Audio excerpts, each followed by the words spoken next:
You didn't notice, did you? You didn't notice when you pretended to be asleep in the car just to have your mother carry you up to bed for the last time. You didn't notice when you ran to the door and yelled "Daddy's home" after work and he picked you up and spun you around for the last time. You didn't notice when the rain washed away your chalk drawings on the sidewalk and you never went back out there to color hopscotch again. You didn't notice that when you dried off after you danced in the rain and jumped in the puddles, you started caring about makeup and hair getting ruined and you never went back out. You didn't notice that you hung up those plastic play phones and never opened it again. You had a real one now and it was not a toy but an addiction. You didn't notice that you put on your shoes after playing in the ball pits and you never took them off again. You didn't notice when you ate ice cream for the last time without counting calories in your head. You didn't notice when you had your last fight with your sister about who got the passenger seat before you started arguing about who got to drive the car. You didn't notice when you stopped believing in Santa Claus as the magic of Christmas was replaced with material wish lists. You didn't notice when you stopped believing in a monster that lived under your bed as it started to come out in the reflection of your mirror. You didn't notice when you went to field day for the last time, when you got your last participation trophy, when you kicked your brother's seat during a road trip for the last time,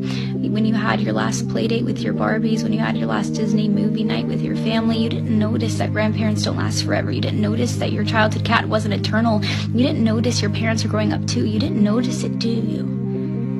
You didn't notice that you grew up, but you notice it now, don't you? You notice it every time you look in the mirror and you were shocked because your reflection doesn't look familiar. You look older, you look tired, you look like it's been centuries since you let your imagination run wild. You look like you don't even remember what it's like to be a child, and you notice that every time you look back at pictures and you notice how you were at the age that little you was always wishing for, and you notice how you never thought you would make it this far. Adulthood was as fantasy as the games you would play, but here you are, and you notice it now, don't you? The time goes by too fast.